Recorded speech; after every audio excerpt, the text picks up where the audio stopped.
Bonsoir Amos, bonsoir aux éditeurs de Canal K. Merci de votre disponibilité. Je rappelle que vous êtes président de l'ADI, Alliance des démocrates pour le développement intégral. Vous étiez candidat à ces élections législatives et régionales au Togo. Alors, vous avez 2 sièges, on va quand même en parler. Alors, vous avez battu campagne du nord au sud pour ces élections législatives et régionales du 29 avril dernier. Alors la CENI attribue provisoirement 108 députés sur les 113 devant siéger pour la nouvelle législature. Professeur Aimé Tchaboulé-Gogué, quelle est votre appréciation sur ces résultats?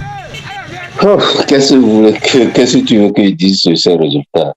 Est-ce qu'on a eu des élections? En 2020, j'avais dit, compte tenu des fraudes, de la violence, etc., j'avais dit qu'il n'y avait pas eu d'élection. Cette année, c'est pire. Ce qui s'est passé, c'est pire que ce qui s'est passé en 2020. Donc, pour moi, vraiment, c'est comme en 2020. Je ne reconnais pas ce qui s'est passé comme élection. Bon. Mais ce qui m'a choqué quand même, c'est pour reconnaître que le comportement des concitoyens et la réaction des gens, des Togolais, m'a un peu déçu dans la mesure où il y a eu beaucoup de fraudes, il y a eu beaucoup de violence. Et ce que j'ai senti, c'est que dans beaucoup de cas, ces fraudes ont été effectuées par des militants, des jeunes Togolais qui, peut-être à cause de la pauvreté, qui se sentaient à l'aise à bourrer les unes contre rémunération.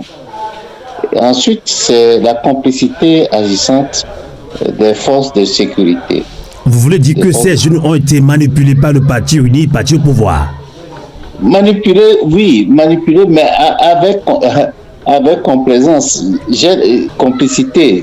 Tu vois, c'est pas simplement. Avant, on sentait une forte manipulation. Mais maintenant, j'ai l'impression que les jeunes intègrent ça, et c'est ça qui m'inquiète beaucoup plus, dans la mesure où les gens. C'est-à-dire, on apprend à un peuple à frauder et à voler. C'est ça qui m'inquiète. Les jeunes, il n'y a pas de réserve. Il y a certains qui sont contents de participer, d'être actifs dans cette histoire de fraude. Donc pourrait-on dire des fraudes à ciel ouvert? C'est quoi? Oh, c'est totalement à ciel ouvert. Non. C'est à ciel ouvert dans beaucoup de cas, c'est à ciel ouvert. C'est ça qui est très inquiétant dans la mesure où on ne sent plus d'éthique, de morale dans la vie politique togolaise. C'est ça qui est beaucoup plus inquiétant qu'auparavant. J'ose espérer que nous allons nous répondre en tant que Togolais, en tant que peuple, en tant que citoyens, pour que ces valeurs reviennent un peu, que les gens ne considèrent pas la fraude, le vol, comme une norme à suivre. C'est ça qui... Donc il n'y a pas une conscience élevée au Togo par rapport à ces élections. Le citoyen pense qu'à prendre de l'argent pour peut-être une journée et puis c'est fini. Dans certains cas, oui. De cette proportion des gens qui préfèrent prendre de l'argent pour faire n'importe quoi, pour sacrifier leur avenir, cette proportion de gens augmente. Et c'est ça qui m'inquiète beaucoup plus. Ça m'inquiète sérieusement. Il y a eu violence, ça c'est sûr. Dans beaucoup de cas, il y a eu violence. Il y a des gros bras qui ont servi, qui ont aidé. Vous parlez des gros bras, c'est-à-dire des citoyens se sont engagés pour prendre de l'argent pour... Qui résistent. Et moi, j'ai eu un candidat qui a été tabassé, qui était dans le coma pendant plusieurs heures. Mais qui a engagé ces gros bras? C'est certainement nos adversaires d'UNIR qui ont fait ça dans certaines circonscriptions électorales. Et ce qui est mauvais, les candidats ou bien les militants d'ADI, dont je parle de mon cas particulier, ont identifié ces gens, ils les ont montrés aux agents de force de sécurité qui n'ont rien fait. Dans un du bureau de vote, j'ai un membre du bureau de vote qui a été attrapé, tabassé par des gens d'UNIR, mais c'est plutôt mon gars qui a été arrêté. Non, ce qui s'est passé le 29 avril, c'est plus catastrophique que 2020. Si j'avais dit qu'en 2020, il n'y a pas eu d'élection, je ne sais pas ce que je vais dire pour ce qui s'est passé le 29 avril, c'est pire. Donc, c'est jamais vu au Togo? Je ne sais pas comment qualifier ce qui s'est passé le 29 avril. Vraiment, c'est jamais vu. Et j'ose espérer, vraiment, sincèrement, j'ose espérer qu'en tant que Togolais, en tant qu'être humain, nous allons nous ressaisir pour que cela ne se répète pas. Aimer le pouvoir jusqu'à ce point, c'est exagéré. Exagéré. Et là, vous avez dit tout à l'heure que vous êtes déçu de la population aussi. Et ça dit que vous n'avez pas suffisamment sensibilisé le peuple togolais. Non, on a sensibilisé. Dans notre coin, on a sensibilisé. Peut-être que ça a eu des résultats. Ça a permis que je sois déclaré élu. On a sensibilisé sérieusement pour les gens, comment résister, comment se comporter, etc. On a sensibilisé. Bon, dans certains cas, ça s'est bien passé. Dans d'autres, le message n'est pas passé du tout. Les gens ont été intéressés par ce qu'ils vont récupérer. On connaît beaucoup. L'indifférence aussi a joué, l'indifférence des gens. Peut-être, comme on dit, ils sont fatigués de vote, qui nous donnent rien, parce que chaque fois, c'est les mêmes résultats qui sortent. Ça aussi, ça a joué. Alors, donc, puisque vous le dites, on a observé un faible taux de participation à ces élections, mais le pouvoir annonce un taux de plus de 60%. Quelle est votre réaction? Tu sais, dans ce type d'élection, d'événements, lorsque vous ne participez pas, le gouvernement ou bien des gens qui participent sont libres de mettre le taux de participation qu'ils veulent. Vous ne contrôlez pas les PV, le nombre de votants qu'ils vont mettre, et c'est les résultats exprimés. Donc, ils sont libres de mettre ce qu'ils veulent. Mais dans certaines régions, le taux de participation était relativement élevé. Chez moi, le taux de participation était relativement élevé. Ça, il faut le reconnaître. Parce que c'était autour de 170%, ça c'est possible. Mais dans d'autres régions, c'était vraiment faible. Vraiment faible. D'accord. Donc, les 65% déclarés par la CENI, je crois que c'est exagéré. Exagéré. Alors, plusieurs irrégularités, vous l'avez dit tout à l'heure, ont été constatées le jour de ces élections. Des faits de bordure, des intimidations dans des bureaux de vote, du laxisme et de la non-réaction des autorités pour des cas de flagrance d'infraction à la loi électorale ont été recensés, documentés sur toute l'étendue du territoire. Professeur Aimé Tchabouré-Gogué, au-delà de tous ces forfaitures, quelles leçons, vous, opposition, tirez de votre participation à ces élections? Disons que, non, d'un côté, c'est bon ça nous a aidé à être en contact avec la population. Comme je le dis toujours, lors de la campagne, nous avons la possibilité de discuter avec la population, de faire des meetings, de faire des caravanes, tout ce qu'on veut, tout ce qui nous est interdit en période hors électorale. Ça, c'est le premier point. Ça nous a permis aussi également de sentir la souffrance que vit le peuple togolais. Dit que il y a une dichotomie entre une incohérence à ce que vit la population, la pauvreté et les souffrances, ce que vit la population et le suffrage ou bien le résultat déclaré par la CENI. Si la population souffre autant d'un régime qui régente le pays depuis plus de 5 décennies, près de 6 décennies actuellement, et que cette même population accorde cette confiance au gouvernement, il y a totalement une grande incohérence. Ouais. Donc, je crois que nous devons continuer à sensibiliser la population et à trouver des moyens pour que les constituants sachent que rester au pouvoir, c'est aussi se préoccuper du sort des populations, non une fin en soi que de garder le pouvoir. Je crois que c'est ça que la raison que je retiens. Il y a un grand travail de sensibilisation à continuer à faire, mais malheureusement, face à des gens qui sont assortis de pouvoir, c'est un peu difficile, mais comme nous avons comme principe la non-violence, nous sommes obligés de continuer ainsi. D'accord. Restons un petit peu sur ces élections législatives au Togo, élections du 29 avril dernier. Là, finalement, vous avez réussi à avoir 2 députés. C'était facile pour vous ou pas? Justement, surtout à Dany et dans la préfecture de Tandjouaré. Et c'est le cas de Dany qui nous intéresse un petit peu aussi dans cette émission, puisque on a reçu le pasteur Nyagno Tchevi qui a bien expliqué le pourquoi nous ne devons plus boycotter les élections, puisque beaucoup de Togolais disent que les élections n'ont plus de sens au Togo. Non, vous savez, moi, je l'ai dit depuis plusieurs mois, plusieurs années, que je ne pense pas que le boycott est une solution. Peut-être nous allons discuter de la constitution qui vient d'être promulguée. C'est notre boycott de 2018 qui a entraîné cela. Bon, malheureusement, le fait d'avoir participé et les résultats que la CENI nous a servi montre aussi que la participation aux élections est problématique. Donc, nous devons réfléchir pour savoir comment, et en participant aux élections, comment nous pouvons trouver des moyens pour nous en sortir mieux. Parce que participer aux élections et que les institutions chargées de superviser les élections accordent ou bien ne voient pas les violations des droits, les violations des dispositions réglementaires ou bien légales qui régissent ces élections, c'est dangereux. Donc, je crois que nous devons réfléchir en tant que nation pour voir si quel mécanisme ou bien quelle disposition il faut prendre pour que les élections aient un sens. D'accord.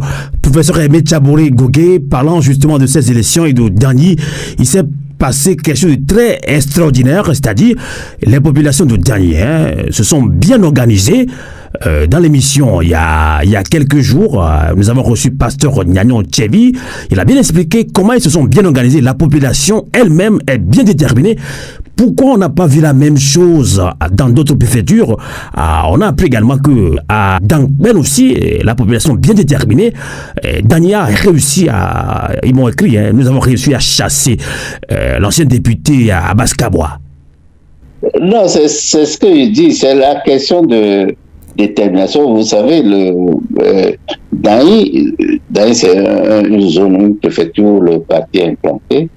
Je dirais que pour emprunter une expression consacrée, c'est grâce à l'équation personnelle de M. Oignan, qui sera bientôt aussi, c'est confirmé, député-maire. Et c'est un travail de fond qui a été fait, que nous avons fait ensemble depuis 2014.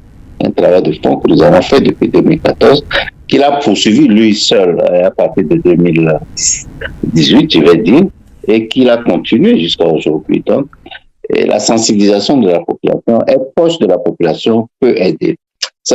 Donc, Dany est un cas, et aussi, bon, même chez moi, tant que ça n'a pas été facile. C'est un travail que nous avons fait. C'est vrai que la violence, les fraudes, et la manipulation de la population a joué grandement dans beaucoup de pays, dans beaucoup de zones dans le pays.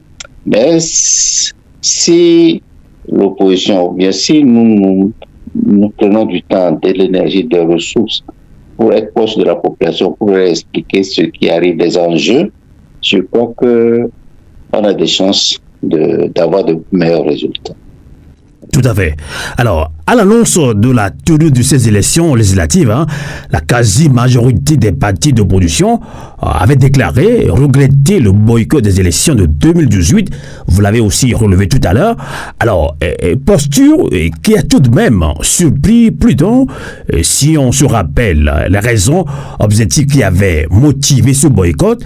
Vous l'avez dit, on ne va plus pratiquer la politique de la chaise vide. Alors, qu'est-ce qui a évolué, professeur Aimé Tchabouré Gogué, et depuis lors, et qui vous a convaincu d'y participer cette fois-ci à ces élections? Quelle est vraiment, sa langue de bois, votre part de responsabilité dans cette issue de ces élections? Non, vous savez, bon, la C14 avait décidé de boycotter les élections de 2018. Ça ne veut pas dire qu'il n'y avait pas de gens qui voulaient participer, mais étant dans un groupe, évidemment, il fallait respecter la décision du groupe.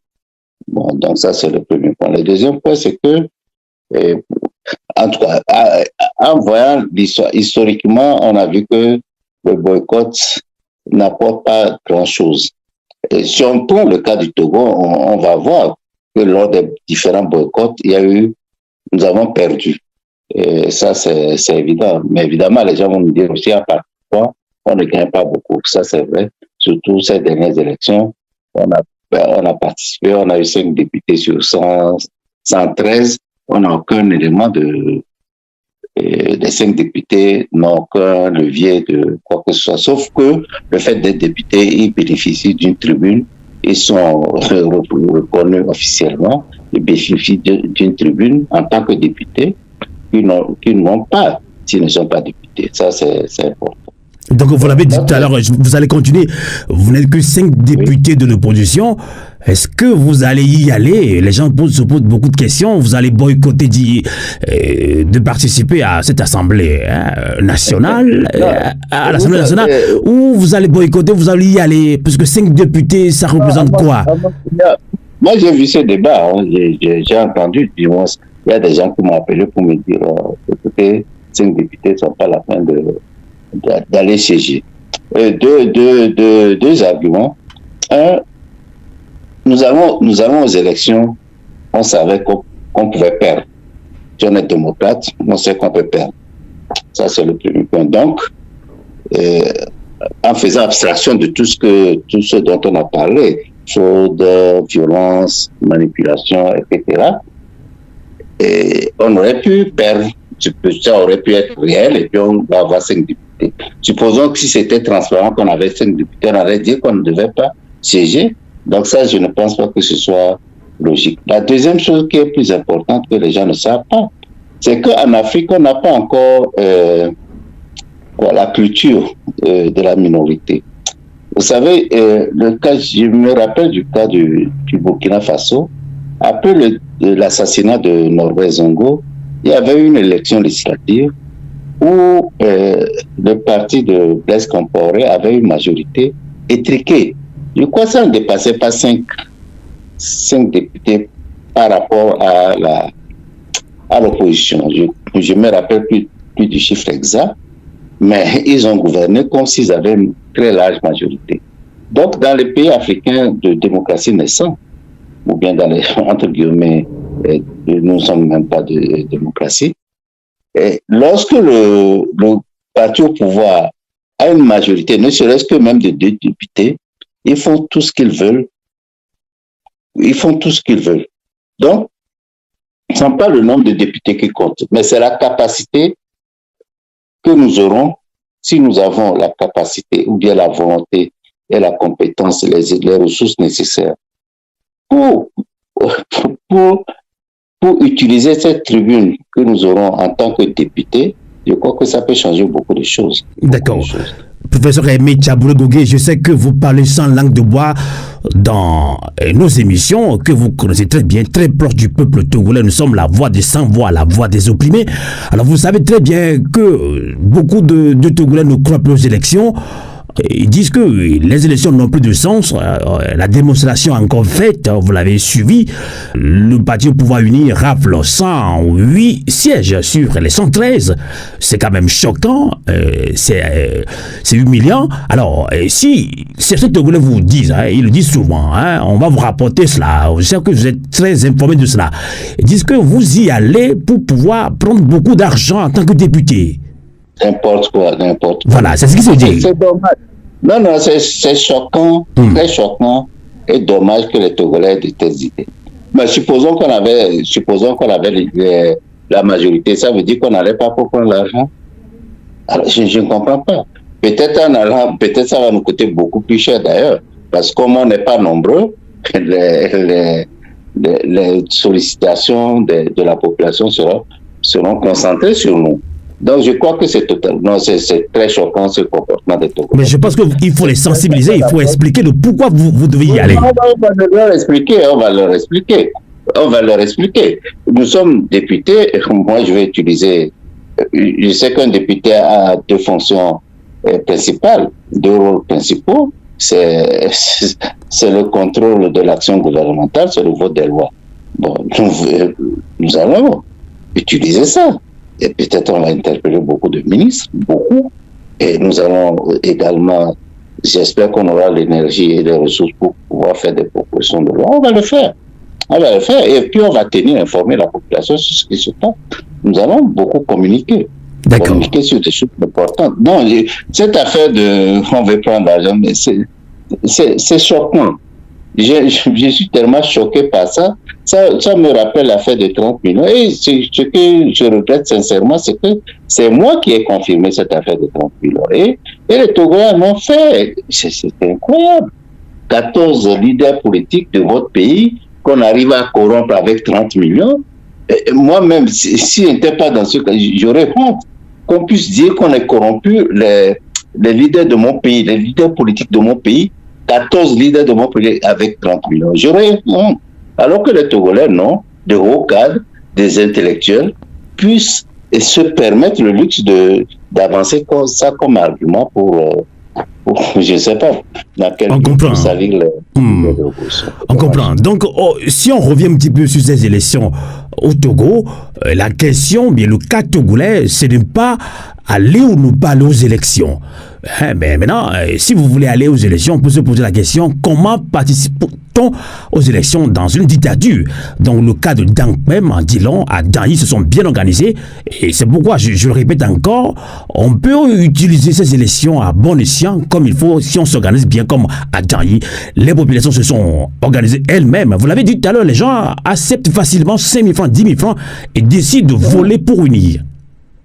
Il faut qu'on soit mieux organisé. Il faut que les gens se sentent concernés, interpellés.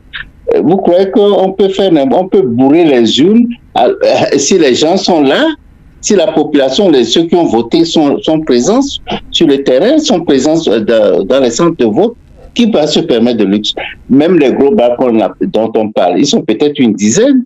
Et dans un village, dans un centre de vote, il y a peut-être 300 jeunes. Qu'est-ce qu'ils peuvent faire à la présence de 300 jeunes? Il faut qu'on soit organisé. Si les Togolais, en tout cas, si la population n'est pas prête à se sacrifier, à lutter, bon, il va de soi que la conclusion est très claire. Et on laisse la voie libre à ceux qui veulent faire n'importe quoi. En tout cas, ça nous amène à rappeler cette citation de Frantz Fanon qui nous disait « Chaque génération doit, dans une relative opacité, découvrir sa mission, la remplir ou la trahir. » Donc on se pose la question, de quelle génération sommes-nous maintenant au Togo? Puisqu'il y a des gros bras, il y a des gens qui se disent oui, maintenant nous on va essayer d'intimider nos frères et sœurs et à soutenir la dictature. Non, moi ce que j'ai vu là, c'est si je ne dors pas, ce n'est pas à cause des résultats déclarés nécessairement, mais c'est à cause de ce comportement de la jeunesse. Les gens me disent toujours que c'est nous les responsables. Mais c'est vraiment dommage. Je me demande un parent qui a des enfants qui sont prêts à accepter 30 000 ou bien qui sont contents parce qu'ils ont reçu 30 000 et sont partis bourrer les urnes. Je me pose des questions sur la valeur éthique que ce parent défend, sur l'éducation qu'il donne à ses parents. Quelle génération? Nous vivons une génération. Donc je crois qu'on doit se reprendre. Je crois qu'on doit se reprendre sérieusement sur ce point. Moi, c'est ça qui me préoccupe. Le fait que la fraude électorale devient monnaie courante, devient quelque chose qu'on accepte, et que nos amis du Nil faites cette mascarade. C'est quand même dommage que vous n'ayez pas, qui n'ait pas du tout, qui n'ait pas de scrupules à fêter compte tenu des forfaitures qu'ils ont commises. C'est quand même très dommage. Bon, peut-être qu'on dirait que je suis lunatique, je suis trop idéaliste, mais il y a des choses que j'accepte pas. Donc en gros, vous êtes choqué, traumatisé après ces élections? Oui, je suis traumatisé. Bon, mais c'est la vie continue. Nous avons trouvé des ressources pour... Et vous l'avez dit, ce qui vous gêne, ce n'est pas nécessairement le comportement du NIR, mais c'est le comportement des Togolais eux-mêmes. Les gens qui acceptent de soutenir la dictature à cause de 1 000 francs, 5 000 francs, 50 000 francs. C'est ça. Donc, en gros, il n'y a pas de conscience individuelle qui doit aboutir à une conscience collective. Vous ne le voyez pas. C'est ça. C'est un travail que nous devons faire. Je reconnais que nous devons nous investir beaucoup plus dans l'éducation de la population, dans l'éducation civique, et en espérant que ça peut donner des résultats. D'accord. Parce qu'actuellement, il n'y a pas de référence. Les Togolais manquent de référence. D'accord. On a beaucoup discuté des élections législatives et régionales du 29 avril. Catastrophe totale. Vous êtes choqué, traumatisé, vous l'avez dit. On va continuer un petit peu pendant au moins 5 ou 10 minutes cette interview exclusive que vous avez bien voulu nous accorder sur radio, car dans le cas sur radio, à vous le dire, la voix de la résistance du peuple togolais, la voix des sans-voix. On va parler de cette constitution. Fonia Singbe vient de promulguer la loi de révision constitutionnelle votée par l'Assemblée nationale issue d'une deuxième relecture. Alors, professeur Aimé Tchaboulou-Gogé, que vous inspire ce acte posé par le président? Vous savez, moi, j'ai une position très claire sur tout cet exercice qui a commencé depuis, je ne sais pas, mars. Et il y a des dispositions. La Constitution qui qui vient d'être enterré là, adopté en 2019, je crois, il y a des dispositions de cette constitution qui ne peuvent être modifiées que par voie référendaire. Donc, vous ne pouvez pas changer la constitution comme ça et par une majorité qualifiée de députés. Je ne parle pas du fait qu'ils étaient hors mandat ou pas, non. Ça me préoccupe pas. Mais c'est le fait qu'il y a des dispositions qui ne peuvent pas être changées que par voie référendaire. Ça, c'est le premier point. Le deuxième point, une constitution, c'est quand même important pour une société, pour un pays. Mais comment, jusqu'à présent, je ne sais pas si une dizaine de personnes connaissent le contenu de cette constitution. On la promulgue, c'est pas possible. Je ne comprends pas ce non-respect. Comment on peut pousser le non-respect à la population jusqu'à ce point? Et les gens sont contents qu'on ait promulgué cette constitution, qu'on est passé de la 4e à la 5e République, qu'on est passé d'un régime semi-présidentiel à un régime parlementaire. Mais c'est pas ça qui me préoccupe, c'est le fait qu'on ne consulte pas la population, on n'a pas le droit de le faire, on le fait. C'est un coup d'État constitutionnel. Et je suis totalement choqué, surpris. Bon, surpris, les gens me diront que je rigole en disant que je suis surpris. Je parle du comportement de la CEDEAO. La CEDEAO ne devrait pas accepter ce comportement dans la communauté. Ils condamnent, la commission ou bien la conférence des chefs d'État n'hésite pas ou bien ne traîne pas à condamner les coups d'État militaires, mais là, c'est un cas flagrant de coup d'État constitutionnel. Et le protocole additionnel de la CEDEAO interdit le coup d'État constitutionnel et institutionnel. C'est totalement inadmissible. Pour moi, je ne cherche même pas à connaître le contenu de cette constitution qui a été promulguée. Peut-être que je préfère un régime parlementaire à un régime semi-présidentiel. Peut-être. Mais la procédure suivie est totalement inadmissible. Et j'ose espérer que nous allons continuer à nous battre pour que ce ne soit pas appliqué. Donc, pour vous, c'est un coup de force, un mépris total à l'endroit du peuple togolais. Ça n'a aucun sens. Mais même lorsque vous discutez avec les populations, parce qu'on en a parlé au niveau lors des campagnes électorales, mais c'est très très rare sont ceux des Togolais qui approuvent ce qui s'est passé. Même les gens, les paysans qui nous savent, lorsque vous leur expliquez la situation, qui n'ont pas le droit de choisir actuellement leur président, le gars n'a aucune légitimité de la part de la population dans la mesure où il n'est pas élu. Dans les régimes parlementaires purs, le chef de l'exécutif est généralement un député, un élu député avant d'être candidat, avant d'être chef de l'exécutif. Mais dans la constitution actuelle, non, il n'est pas élu. Il n'est pas élu. Bon, peut-être qu'il est élu comme son parti, c'est tout. D'accord. Alors, la promulgation de cette loi a été faite après les élections législatives. Et c'est la date de promulgation qui est celle d'entrée en vigueur de la loi. Et ces élections ont été organisées avec les dispositions de la Constitution de 92. Et donc, les nouveaux députés sont élus avec des dispositions de la dite loi fondamentale. Alors, on parle de la loi de la Constitution de 92. Alors, finalement, cette loi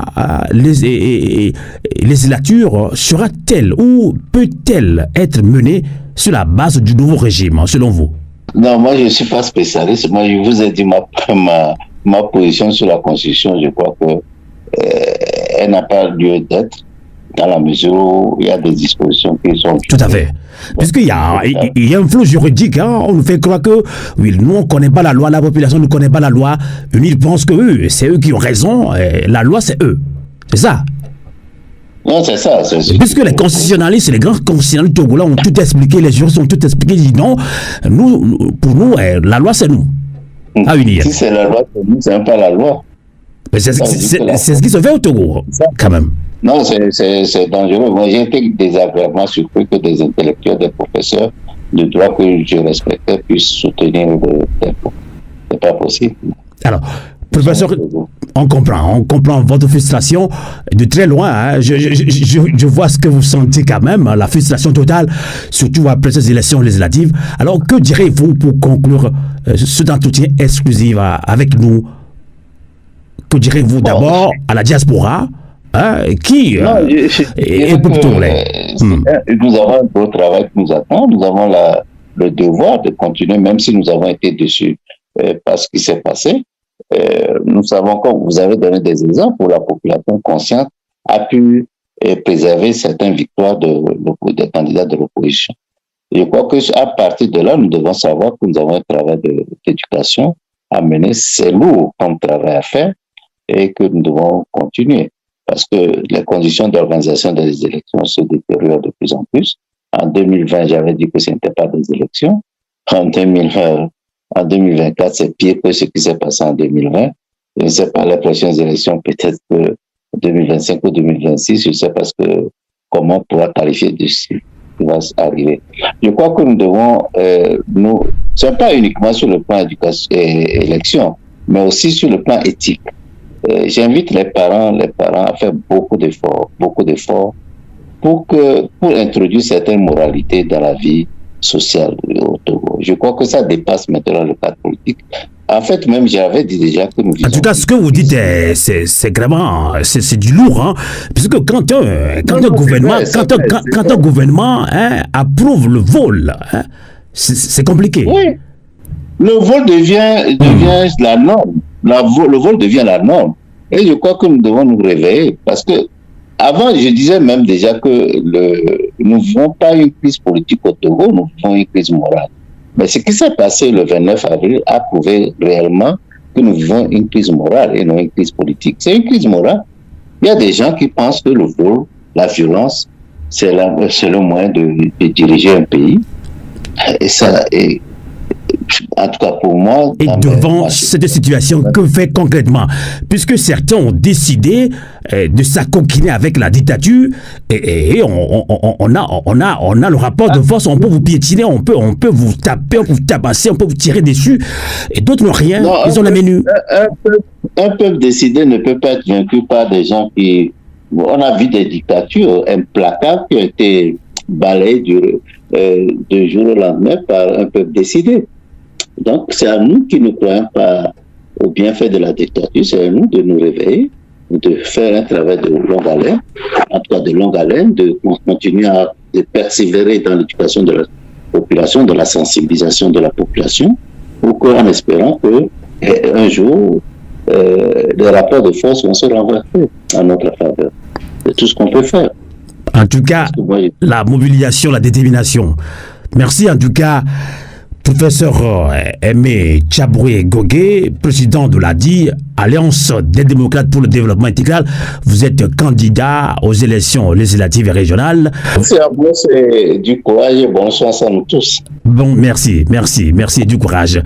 Et nous rappelons encore cette citation de Frantz Fanon, on va se répéter. Frantz Fanon l'a dit, d'après tout ce que vient de dire le professeur Aimé Tchabouré Gogué, est-ce que c'est la raison qui a quitté on est désolé, mais le peuple togolais, un peuple résigné. On peut se rappeler de Frantz Fanon qui nous disait « Chaque génération doit, dans une relative opacité, découvrir sa mission, la remplir ou la trahir. La jeunesse africaine togolaise avons nous décidé de trahir la lutte que nous menons. La question reste posée. Merci.